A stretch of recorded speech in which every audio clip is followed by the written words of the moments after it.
everyone, Professor Dunn here again. Let me just make this full screen so you can see it better. Okay, so this week we'll be looking at the Central Sudan, and we're actually focusing on the very central portion of the Sudan.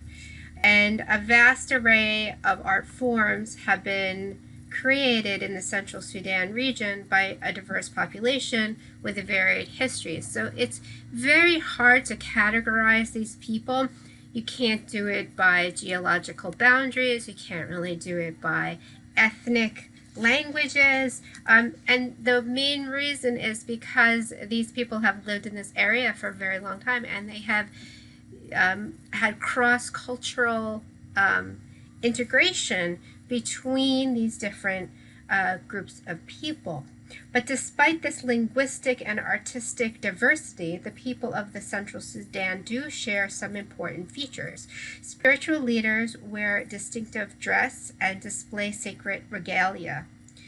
And then the personal adornment celebrates ethnicity as well as beauty and social rank.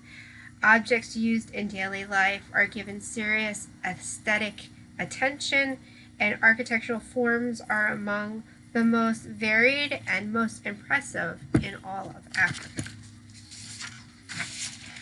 So what we'll be doing is first looking at ceramics.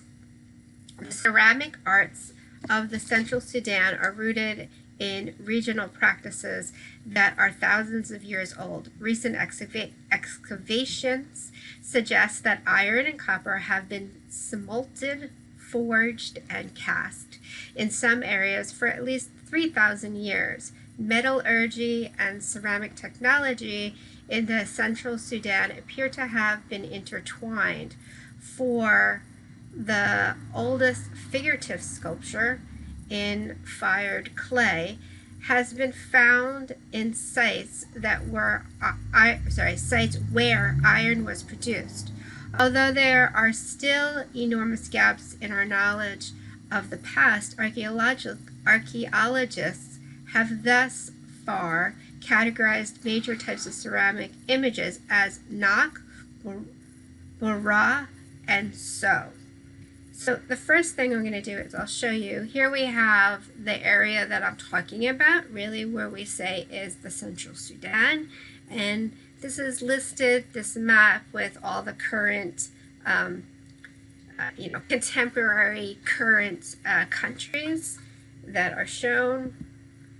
And the first figure here is a head from the Nak style from Nigeria, circa 8000 BC to AD 200.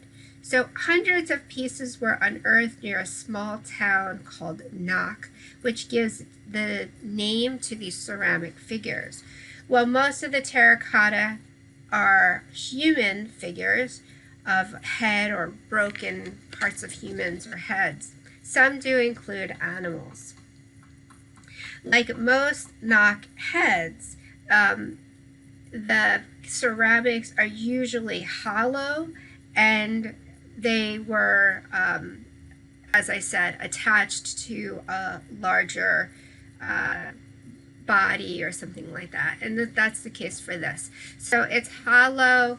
It has a broken neck, as you can see, so we can make the assumption it was attached to something else. It has a figure, a torso or something. It has fairly geometric, simple shapes to it. It has a void for the mouth, a void for the eyes, but it's really beautifully done, especially for the time period. I always try to, say that. We have to remember this is so early in our history here. And we know the approximate date because of carbon-14 testing and some other kind of scientific testing that was able to be done on the ceramics.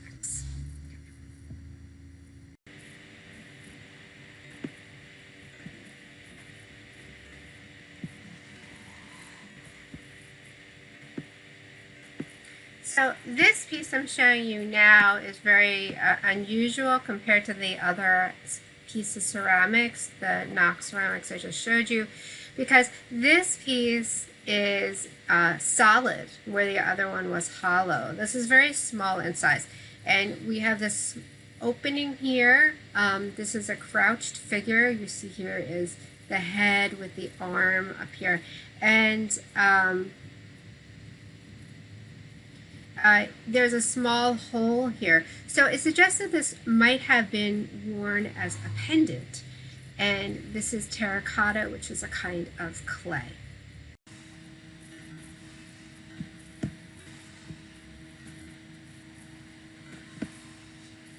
Well, ceramic images have images of the Dakari are made exclusively for tombs. Clay images in cultures south and southwest of Lake Chad have a broad range of functions and meanings. And so we're in the area of what we would say is northeast Nigeria now. And the Garandu, or Chad-speaking people of the Gongola River area, use fire clay vessels to give spiritual beings a tangible presence. The vessel allows the Garanda to have physical contact with and measure control over potential spirits. These spirit pots have been used nearly by every tribal family inside the house shrines to worship local deities and ancestors.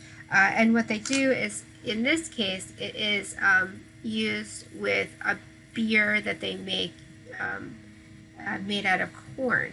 And so we have this pot that has this human-like head, and the liquid would come through the mouth. It's interesting to see this patterning here. We'll look at in just a minute. It's representing scarification, which is predominant in this tribal area. They have these small little arms here, and then you can have, say these are some braids or more scarification on this human form of this vessel.